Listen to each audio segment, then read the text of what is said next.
예, 우리 신자의 마음속에 은밀하게 숨어있는 모든 종류의 우월감을 멀리하라.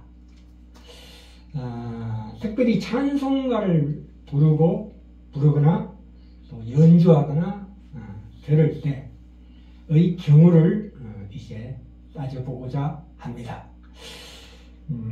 고린도전서 3장 18절에 너희 중에 누구든지 이 세상에서 지혜 있는 줄로 생각하거든 미련한 자가 되어라. 그리하여야 지혜로운 자가 되리라. 우리가 신앙인으로서 교회에서 또는 교회 밖에서 찬송가를 부르거나 연주하거나 또 듣는 경우가 있는데요. 세상적으로도 이 교회 음악이 문화예술적인 가치가 충분하다고 생각합니다. 성경에서도 이 긍정적인 측면이 있습니다. 아주 수준 있고 인정받아야 마땅합니다. 그래서 이 예수님의 비유에 보시면 달란트라는 말씀이 나오는데 이 달란트는 현대적 의미의 재능이라는 뜻도 있습니다. 이 갈릴리 가나에서의 기적이 말하자면 순수한 문화적인 감각적인 즐거움을 예수님도 인정하고 계십니다. 그런데 이게 사실은 이 문화예술로서의 교회 음악이 사실은 혼의 가치입니다. 가치인데 따라서 이 혼의 가치는 영의 가치를 어떤 부분적으로 반영하거나 그 전조가 되리라고 우리가 기대할 수가 있습니다. 그런데 이 큰 교회에서는 거의 없지만 작은 교회에서는 특송 같은 거 할 때에 이 음정이나 이런 것들이 잘 안 맞지 않는 신자가 나와서 노래를 부를 수가 있습니다. 그럴 때에 부르는 자나 듣는 자 모두의 그 마음가짐, 그 성품이 대단히 중요합니다. 저 같은 경우에는 제가 예수님 믿기 전에 교회에 대해서 이제 거부했던 이유 중에 하나는 이 찬송가를 들을 때에 이 찬송가에 나타나는 어떤 감상적이고 아주 유치한 값싼 느낌에 대한 있어서 교회를 거부한 것도 있거든요. 그런데 이제 예수님 믿고 우리 신앙생활을 하다 보니까 이제는 그 저급한 우리식으로 얘기하자면 찬송가들이 진정으로 은혜롭고 참으로 감사하기까지 합니다. 왜 그런가 하면 세상에서는 뭐든지 앞선 것만 재능이라고 하는데요. 교회에서는 남하고 다른 것이 모두 다 재능이고 은사입니다. 노래를 잘 부르지 못하는 것도 말하자면 재능인 셈이죠. 교회에서는. 왜 그런가 하면은 그 노래 못 부르는 사람 찬송가를 들을 때에 우리가 저 사람들 저렇게 못 부르는데 당당하게 부르는구나 했을 때 우리 마음에 굉장한 위로가 됩니다. 그것이야말로 은사를 쓰는 마음이요. 사랑을 따라 사는 마음인 것이기 때문입니다. 고린도전서 13장 1절부터 3절에 나오지요. 내가 사람의 방언과 천사의 말을 할지라도 사랑이 없으면 울리는 꽹과리와 같고 내가 예언하는 능력과 모든 비밀과 지식을 알고 산을 옮길 만한 믿음이 있을지라도 사랑이 없으면 내가 없는 것이고 내게 있는 모든 것으로 구제하고 내 몸을 불살라내어 줄지라도 사랑이 없다면 내게 아무런 유익이 없느니라 이렇게 말씀하고 있기 때문입니다. 사실 세상의 단체들은 10사람이 할 것을 3사람이 하게 하는 것이 경영합리화죠. 기능적이라는 것입니다. 또 100만원 들 것을 10만원 들게 하는 것이 경영합리화고 당연한 이치입니다. 세상적인 가치로서는. 그러나 교회는 세 사람이 할 것을 무려 300명이 되게 하게 하는 것이 그게 교회의 특징입니다. 예를 들자면 한 사람이 와가지고 청소한다고 교회에서 어질러 놓을 수가 있습니다. 그럼 또 다른 사람이 와서 청소한다고 또 어질러 놓고, 그래서 또 다른 사람이 와서 그 어질러 놓은 걸 청소하다가 유리창을 깨뜨리고, 그러다가 그 유리창 고치다가 의자도 부셔먹고 하는 그런 것들을 하나님께서는 참으로 좋은 성적표를 주셔요. 그런 거에 대해서, 우리 봉사하는 그런 마음에 대해서. 거기에서 우리가 무엇을 배울 수 있냐 하면 하나님의 용납하시는 마음을 배웁니다. 그리고 하나님께서 우리 각자를 어떻게 은혜와 자비와 그 사랑과 긍휼로 맞이하시는가를 배웁니다. 빌립보서 2장 5절에 나오지요. 너희 안에 이 마음을 품으라.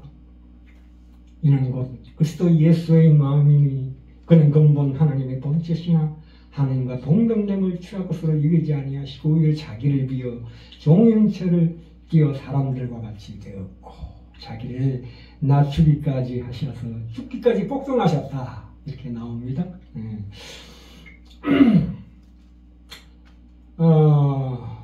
우리가 이 성경에서는 이 찬송가, 특히 이 문화예술, 교회 음악에 대해서 속 시원한 답을 해주지 않습니다, 사실은. 그러나 신약 성경이 어떤 다른 주제에 대해서 이야기하는 것을 보면은 일맥상통하는 논조를 충분히 짚어내고 추론해 볼 수가 있습니다. 첫 번째로 이 신약 성경을 보면 자연적인 차원에서 아무리 가치가 있는 것이라 할지라도 그것은 하나님께서 특별히 허용한 것입니다. 그러나 그것이 하나님을 숨기는 일과 마찰을 일으킬 때는 가차없이 버려야 한다는 요구를 많이 발견합니다. 대표적으로 마태복음 5장 29절에 보시면 네 오른 눈이 실족하게 하거든 떼어내버려라. 이런 말씀이 나오죠. 그 눈을 뒤로 바꿔도 되고요. 또한 남성의 생식 기능까지 마태복음 9장 12절에 나오지요. 이 부정적인 측면입니다. 그래서 어미의 태로부터 된 고자가 있고 사람이 만든 고자가 있고 스스로 된 고자가 있다. 이런 식으로 해서 남성의 생식 기능까지 희생해야 할 수도 있습니다. 이 말씀대로라면 자연적인 기준으로 볼 때 말하자면 불구가 되고 좌절을 겪는 것이 구원의 장애물이 아닐 뿐만 아니라 구원의 조건 중 하나가 될 수도 있다는 것만은 최소한 확실한 것입니다. 더 심한 부분이 나옵니다. 빌립보서 3장 8절에서도 유대인의 법을 흠없이 따르는 것조차도 배설물로 여기라고 말씀하고 있는 것처럼 우리가 비록 문화 예술적인 교회음악이라 할지라도 혼적인 가치를 말하자면 배설물로 여길 수 있는 그런 차원도 있다 이런 뜻입니다. 그리고 가장 중요한 두 번째로는 모든 종류의 오늘 제목인데요. 모든 종류의 우리 마음속에 은밀하게 감추어져 있는 우월감을 멀리하라는 단호한 경고를 많이 발견합니다.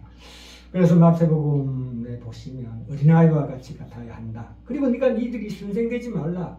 그러니까 랍비라 칭함을 받지 말라. 이런 말씀도 있고요. 특별히 누가복음 6장 26절에 보시면 모든 사람이 너희를 칭찬하면 화가 있도다. 모든 사람들이 너희를 칭찬하면 화가 있도다. 저희 조상들이 거짓 선지자들에게 이와 같이 하였느니라는 그런 경고 말씀이 나옵니다. 고린도전서 1장 26절에도 나옵니다. 참으로 지혜 있는 자가 되려면 세속적인 기준으로 볼 때에 어리석은 자가 되어야 한다 하는 사실을 반드시 우리가 떠올려야 마땅합니다.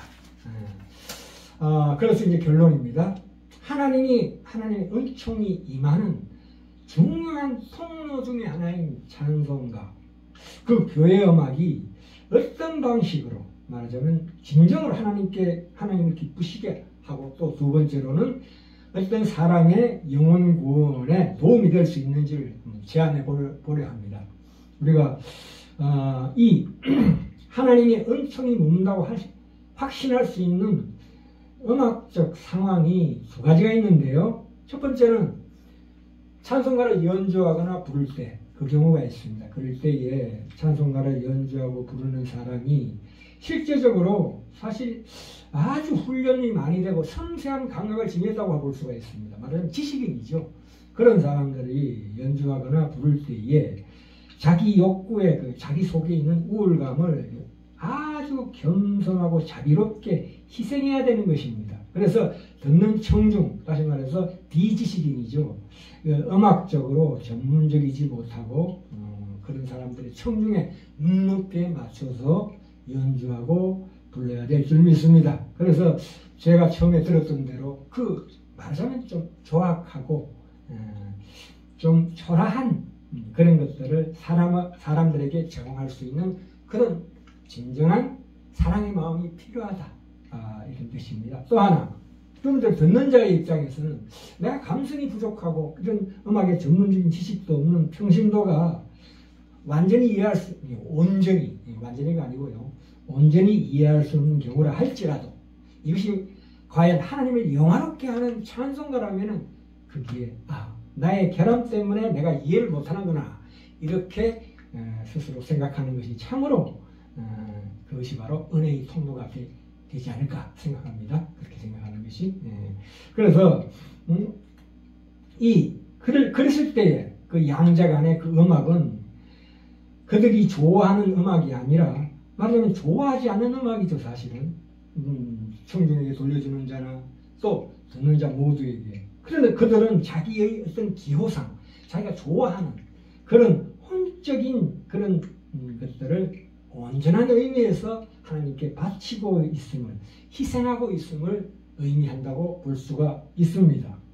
그 반대로 어떤 음악을 전할 때의 어떤 자부심, 그 우울감으로 전한다거나 또 듣는 자가 열등감에서 듣는다면 그것은 양측 모두가 사실은 은혜롭지 못하고 그것을 주도하는 것은 성령이 아니라 말하자면 악한 영이 될 수도 있다고 생각합니다.